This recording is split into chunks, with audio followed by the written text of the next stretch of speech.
Hi guys, कैसे हैं आप सब। First of all I am really sorry कि अभी शाम के 4:30 बज रहे हैं और इतनी लेट मैं अपने ब्लॉग स्टार्ट कर रही हूँ। पर क्या करूँ, कुछ काम आ गए थे ज़रूरी, इस कारण से मैं अपनी ब्लॉग सुबह से शुरू नहीं कर पाई। बट क्योंकि मैंने कहा था कि मेरी पूरी कोशिश रहेगी कि मैं रोज आपको कुछ ना कुछ कंटेंट के साथ एक ब्लॉग जरूर दूं। तो यस, कमिटमेंट इज कमिटमेंट। तो एक्चुअली क्योंकि अभी बहुत लेट हो गई थी, तो मेरे को समझ में नहीं आ रहा था कि एक्चुअली मैं क्या कंटेंट के साथ डालूं। तो मैंने सोचा कि क्यों ना आपको मेरी कुछ कॉलेज की फाइल्स मैं दिखाऊं, जिसमें मैंने काम किया था। और कल मैं उसके बारे में कुछ आपको एक नॉलेज दूंगी, सो दैट आपको भी ध्यान में रहेगा किस हिसाब की होती है। ठीक है, क्योंकि फैशन वर्ल्ड में बेसिकली क्या होता है कि हम लोग एक मोटे तौर पे हम लोग हर चीज़ को देखते हैं। ठीक है, जैसे कि कल मैंने आपको सिफॉन के बारे में बताया था, सो दैट उसी तरह से हर चीज़ एक मोटे मोटे रूप में ही चलती है इस लाइन में। ठीक है, बट फिर भी हमारे पास कुछ नॉलेज होना ज़रूरी है, सो दैट हम कहीं भी जाएं तो एटलीस्ट हम उस चीज़ को पहचान सकें खुद के लिए, दूसरों के लिए नहीं, खुद के लिए। तो चलिए मैं आपको अपने कॉलेज की कुछ पेंटिंग्स दिखाती हूँ जो प्रोजेक्ट्स मैंने किए थे, और उसमें से एक सेलेक्ट करके कल उस पे पूरा एक ब्लॉग बनाऊंगी। तो चलिए देखते हैं। ओके गाइस, तो जैसे कि मैंने आपको बताया, आ, ये मेरी कॉलेज की फाइल है जिस पे हम लोगों ने प्रोजेक्ट किया था। ये पेंटिंग मैंने खुद बनाए हैं। तो ये है वारली painting.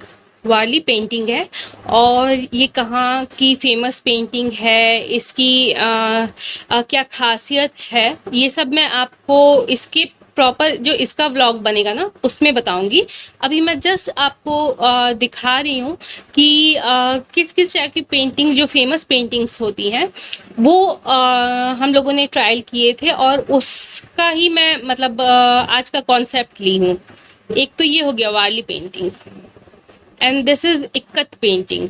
Ikat, this is the hatching process हम लोगों ने किए थे पेंटिंग के, सो दैट हम लोग इक्कत का एक मतलब कॉन्सेप्ट क्रिएट कर पाए। और उसके बाद ये हो जाएगा इसका डबल इक्कत। ये डबल इक्कत की है। इसमें आप देख सकते हैं जो हैचिंग प्रोसेस है वो दो है, डबल है, इसलिए इसे डबल इक्कत का मतलब हम लोगों ने दिया था नाम। This one is Leheriya, most common Leheriya. And yeah, this is Kalamkari. I love this. This is one of my favourite painting which I have made. मुझे ये पेंटिंग बहुत पसंद है बिकॉज इस पर मेरा जो काम था वो बहुत बहुत खूबसूरत मुझे लगा था। So I really love this painting. And this is Madhubani, famous famous painting, Madhubani painting. या तो ये सब हमारी जो प्रोजेक्ट थी उसमें दिए गए थे। ठीक है, तो कल मैं आपको वारली पेंटिंग पे बताऊंगी। ठीक है, इसकी खासियत कुछ बताऊंगी, और कहाँ की ये मतलब ये सबसे फेमस कहाँ की है पेंटिंग, और इसकी खासियत क्या है। सो ये सब एक प्रॉपर इससे बताऊंगी। ठीक है, तो यस, अभी के लिए तो फिलहाल इतना ही है गाइस। तो गाइज ये तो हो गई पेंटिंग की बात, जिस पे मैं कल ब्लॉग बनाऊंगी प्रॉपर। और क्योंकि वीडियो बहुत जल्दी ख़त्म होने पे आ गई, और मेरा मन नहीं करता कि आप लोगों को एकदम शॉर्ट शॉर्ट वीडियो बना के दूँ। तो चलिए मैं आपसे अपनी लाइफ से रिलेटेड एक इंसिडेंट शेयर करती हूँ। ये एक तरह से आप हॉरर स्टोरी के रूप में ले लीजिए, हॉरर भी कह सकते हैं इसको।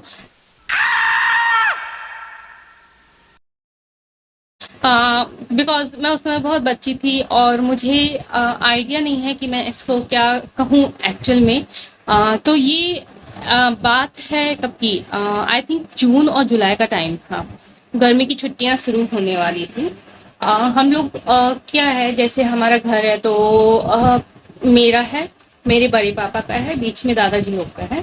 तो हम लोग सबकी फैमिली एक इसमें रहती है। तो हम लोग स्कूल भी हम लोग जो गए हैं, तो वो एक ही स्कूल से हम लोग पास आउट हुए हैं। हम लोग बच्चे थे एंड सेम स्कूल में हम लोग पढ़ते थे, सेम क्लास था हमारा।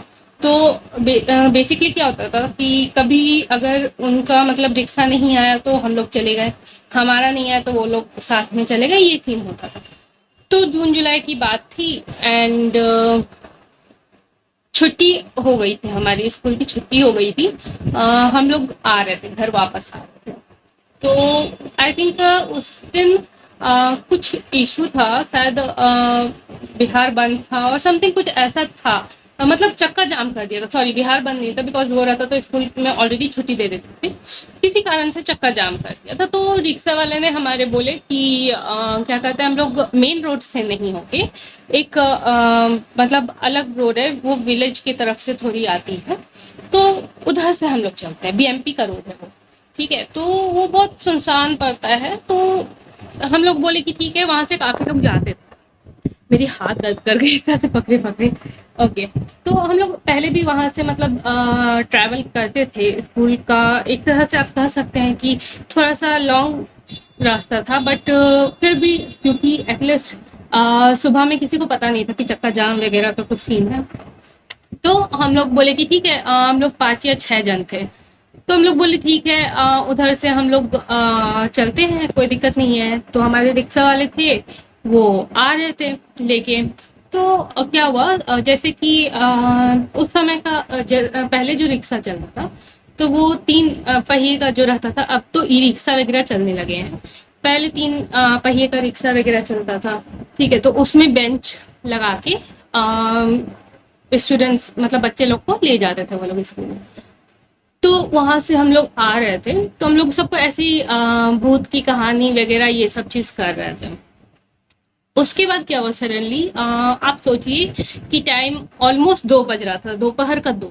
ठीक है, और सबको हम लोग ऐसे बात बात करते हुए आ रहे थे और मेरे सडनली क्या हुआ, पूरा रोड सुनसान था, पूरा रोड सुनसान था, कहीं कुछ नहीं।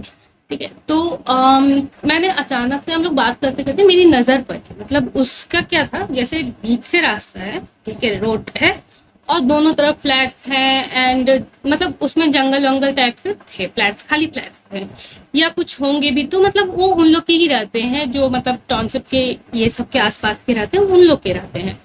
तो वो एरिया ऑलमोस्ट सुनसान ही कहलाएगा। तो हुआ क्या कि मेरी मतलब बात करते करते अचानक से मेरी नजर साइड में पड़ी। ठीक है, मेरे लेफ्ट साइड में पड़ी।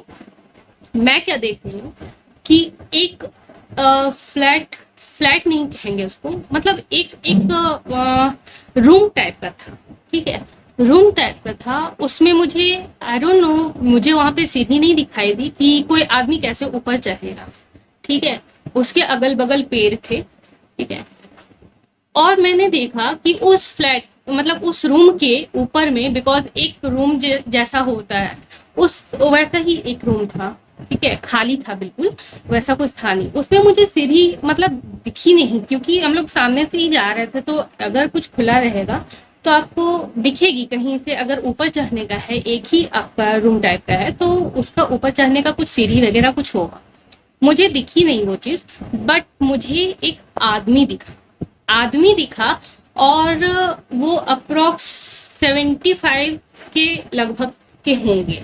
ठीक है, एंड जस्ट मतलब वो किस टाइप से थे कि उन्होंने जो नॉर्मली कपड़े वो पहने हुए थे, बट एकदम अपोजिट साइड। जैसे अब सपोज कीजिए कि मैं आपको देख रही हूँ, आप मुझे देखोगे, आप इस तरफ मुड़े रहोगे, मेरे तरफ मुड़े रहोगे। ठीक है, वो क्या थे कि मतलब वो अपोजिट साइड मुड़े थे, मैं उनके फेस नहीं देख सकती थी। मतलब वो उतनी कड़ाके की धूप में 2 बजे सुनसान, पूरा मतलब फ्लैट सुनसान था। मेरा तो अभी भी मतलब सोच के मैं उस इंसिडेंट को कभी नहीं भूल सकती, बिकॉज मुझे ये चीज क्लियर ही नहीं हुई कि वो क्या था। वो इंसान, मेरा दिल अलाउ नहीं करता कि वो इंसान हो सकता है, बिकॉज आप खुद सोचिए 2 बजे की धूप में, जुलाई के टाइम में, कोई बंदा मतलब छत पे जाके अपोजिट साइड मुड़ के बैठा रहेगा। बैठा क्यों रहेगा, ठीक है। और वो भी ये भी नहीं कि कोई बच्चा है या कोई यंग इंसान, एक एजेड, ठीक है। तो मैं, और उस समय क्योंकि भूत की स्टोरी चल रही थी, तो संजोग से मतलब ऐसा था ना कि मेरे एक फ्रेंड ने कहा कि यार कहते हैं ना कि भूत अगर देखो तो पीछे मुड़ के मत देखना। मेरा मन किया कि पीछे मुड़ के देखूं कि कंफर्म होने के लिए कि वो बंदा है कौन, लेकिन मेरी हिम्मत नहीं हुई कि मैं उसको मुड़ के देख सकूं। तो ये चीज अभी भी मेरे दिमाग में बैठी हुई है कि आखिर वो क्या था।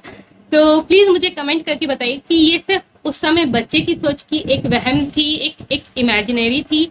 इमेजिनरी तो नहीं हो सकती, बिकॉज वो चीज मैंने देखा है, उस आदमी को प्रॉपर देखा है मैंने, और उस चीज को मैं नहीं, मतलब अगर आपसे बोल रही हूँ तो मेरे मतलब मेरे हाथ ठंडे हो गए उस सीन को याद करके। तो प्लीज़ आप मुझे कमेंट करके बताइएगा कि आपको मेरी ये बात कैसी, आपको कैसा फील हुआ ये चीज़ जान के। बिकॉज ये कुछ ऐसा नहीं है कि मतलब कुछ मतलब एक होता है ना कि जैसे भूत का कुछ अलग टाइप का हो, ऐसा कुछ नहीं, बट वो एक क्वेश्चन मार्क मेरे दिमाग में अभी भी है और शायद रहेगा कि वो क्या था। तो चलिए आज की ब्लॉग हम यहीं पे एंड करते हैं, और कल मैं आपको वार्ली पेंटिंग के ऊपर एक ब्लॉग बना के दूंगी। तब तक के लिए अपना ख्याल रखिए।